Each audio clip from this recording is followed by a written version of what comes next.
プロクシノシナイヒルピュリフィケーションの店長の吉村と申します。商品構成的には、割と日本の80年代90年代の DC ブランド、ギャルソン幼児は基本的にって感じで、妻子信国とか、純斎藤とか、そういう結構あんまりメジャーじゃないところの DC ブランドと、あとはヨーロッパのデザイナーズ、ドリスとか、その辺のDC ブランドだったり海外のインポートのアーカイブの商品だったりと、結構相性のいい、デザイン古着みたいな。基本その3つの構成の中から選んでてるって感じです。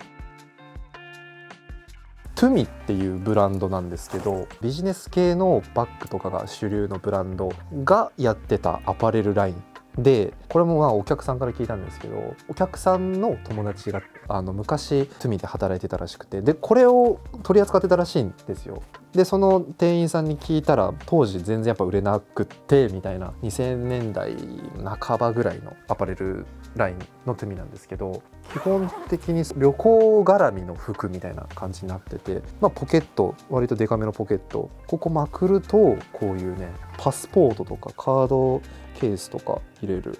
ところですね。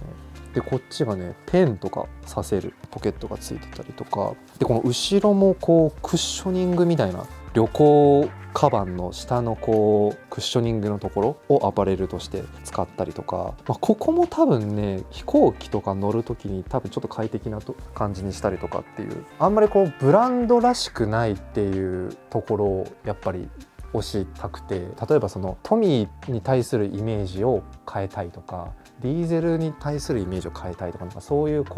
ブランドで決めつけるんじゃなくて、プロダクトで見てほしいなっていうところがあるので、意外なブランドでこういう面白い服もあるんだみたいなところが割とうちの売りかなっていう感じです。前から知ってる英単語、気に入ってる英単語だったんで、何かしらに使おうかなと思ってたんですけど、古着屋始めるって時に割と横のつながりがある人とか、どっかのショップスタッフだったりとかさんが古着屋独立するっていうパターンが結構多いんですけど、僕の場合そういう感じでもないので、とりあえず名前にインパクトというか、覚えてもらうっていうよりかはビジュアルのインパクトで覚えてもらうみたいな、意味合い的にはあんまりなんか良くない言葉というか使われるらしくて、無価値とか無意味とか、なんかそんな感じのところもちょっと中日チックな感じで気に入ってます。もともとインスタだけでオンライン古着屋みたいなお店をやってたんですけど、あんまり自分の着る服とは違うテイストだったんで、ちょっと自分の名刺代わりになるようなお店が欲しくて、そんなにここ家賃もそんなに高くないので、とりあえずちょっとそのオンラインと並行してやってみようかなって思ってたら、結構もうそれが逆転して、今はもうオンラインの方はやってないんですけど、もうこの店一本でやらせてもらってるって形ですね。基本的にはそんな古着屋っぽくない感じで、ちょっとセレクトショップっぽい感じの内装には心がけてるんですけど、全体的に全部白い照明使ってるんですけど、それも実際の色をしっかりとやっぱり確認してもらいたいってところあるので、結構太陽光とかよりも白い蛍光灯の方が割と色も近く見れるのでっていう感じにちょっと気遣ったりしてますね。これはあれでもね、普通に用途があって、普通に服かけて通販用の服をね、ここでかけて撮ってるっていう感じなんです。割と実用的な感じですね。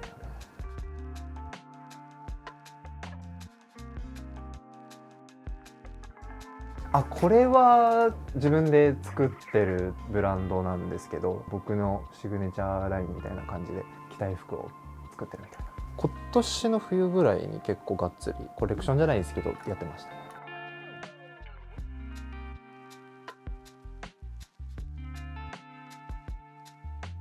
ちょっと見えづらいんですけど、これかな、これ結構面白い70年代とかの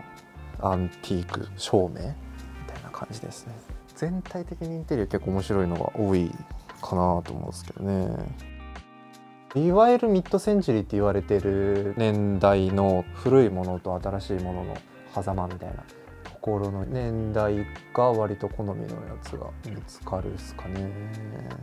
でもインテリアなので、もうちょっと見た目のあれでもそんなに年代とかはでもあんまり気にせずって買ってますね。基本は色で並べてて、カテゴリーとかブランドとかにちょっと惑わされないというか、割とこう服ってものをフラットに見てほしいっていうところで色分けにしてます。なんか T シャツだけとかブルゾンだけとかで固めちゃうとそこしか見ないとか、その辺はちょっとやってますね。はい、立地に関しては1店舗目なので、そんなこう路面店ですごい立地のいいところにバーンって出す自信も全然なかったので、とりあえずちょっとこうあんまり人通り少ないところにしようって決めてたんですけど、そういう場所を選ぶっていう前提でやっぱりこう最寄り駅はポップにしたいなと思って、下北沢、ポップですよねやっぱり。なんで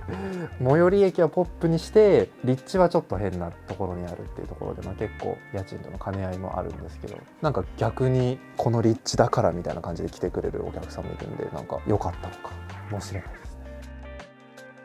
ね。いわゆるその大手の古着屋さんが買い付けれないルートだったりとか、人づてのコネクションだったりとかで服を集めてるので、本当個人ならではの服が見れるところはかなり強いかなっていうふうに思いますね。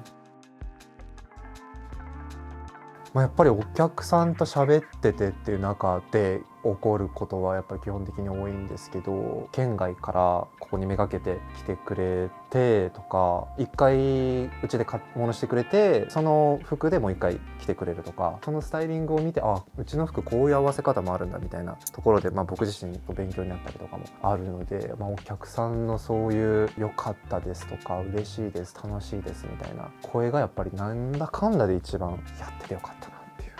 感じですね。全部が全部インスタグラムには載せないっていうのを逆に心がけてて、偏僻な立地にわざわざマップで住所打って調べて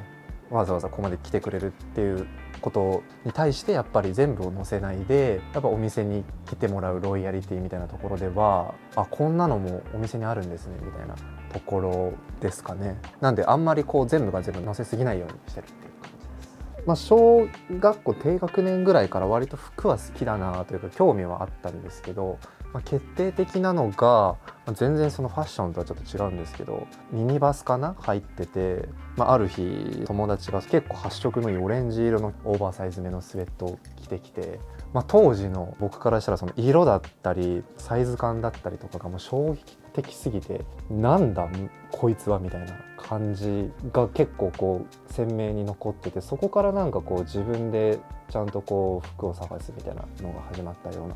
気がしますね。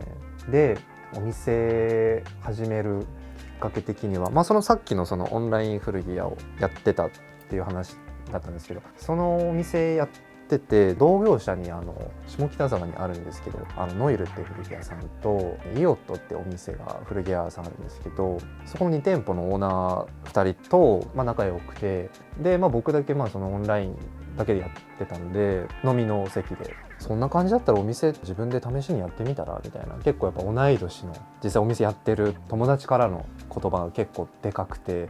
やってみようかな。で僕もあんまりなんかこうかっちりそこはやろうって感じじゃなかったんですけど、でも結局その日から2ヶ月ぐらいでオープンしたみたいな感じですね。とりあえずやってみようかなっていう感じで始めたっていう感じですね。こう鏡があってお客さんがこういいなと思ってこう見るじゃないですか、鏡を。で見た時にこう後ろに店員さんいる時あるじゃないですか。で鏡越しに目合うみたいな、でもああいうのももうすごい嫌だなと思う。なんかそういう細かいところを結構スタッフとかに教え込んで、なるべく本当にストレスフリーに服と向き合ってもらうためにはっていうところですごい細かいところとか、あと今もうめちゃくちゃ暑いじゃないですか。当たり前なんですけど、僕自身なんか古着屋さんとか行って、クーラーはついてるんだけど、ここお店に入ったからといって汗かいたままで試着したくないじゃないですか。なのでもう常に16度のマックスで僕自身はちょっとブルゾン着るぐらいの感じで意識してますね。だからすごい大きいところで何かやるっていうよりかは、すごい細かいところを、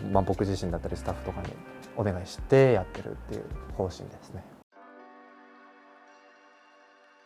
学生時代は今はもうない、服屋さんで大学2年生ぐらいの時から働き始めたんですけど、雇われ店長みたいな感じだったので、家賃とかも僕が払ったりとかしてて、そこからもう本当に何て言うんですかね、起きてる時間イコール仕事みたいなで学校行ってもあんまり授業も集中できなくて、ずっと仕事っ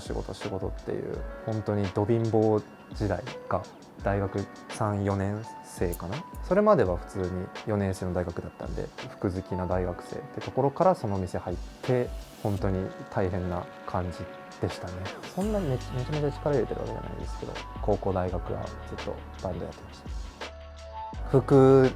を好きになり始めたきっかけの、そのさっきのバスケットボールの話のその次の衝撃っていうのが、チューンっていうスナップの雑誌があったんですけど、何年か前にもう廃刊しちゃったんですけど、それが結構僕のその第2のファッションの衝撃で、今考えるとすごいなと思うんですよね。チューンってそのもう1ページ丸ごと載るわけですよ、その素人の人が。別に広告も入らずに下のところに着てるアイテムとかあって、それもあるんですけど、まあよくわからんファッションで、何回も擦り切れるほど読み直してっていうぐらい、そのリアルストリートスナップっていう組み合わせだったりとかにすごい憧れがあったんですけど、で今ふとじゃあなんかスナップ面白いのあんまりないなと思って、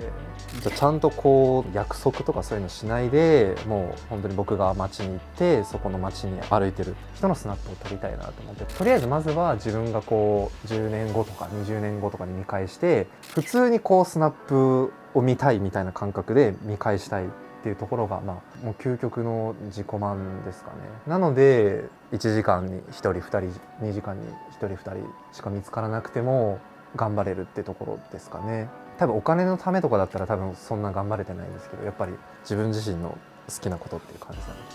やれてるなって感じです。去年本当はアクセサリーのお店やろうと思ってたんですけど、ちょっとできなくなっちゃって、ヴィンテージのジュエリー系ですかね、アクセ系のみのお店と、あと結構広めのところを借りてインテリアのお店と、ここ服飾とアクセサリーインテリアの、3つのお店が最終的にできれば、その中での多分表現みたいな感じになると思うので、とあとシンプルに海外ではやっぱお店やってみたいなっていうのがあって、世界で言ったらやっぱり一番あれなのはやっぱニューヨークなのかなっていうところで、ちょっと一回そこでやってみたいなっていうのがありますね。うちのお店基本的にその僕が今週3とかで立ってるんですけど、その間は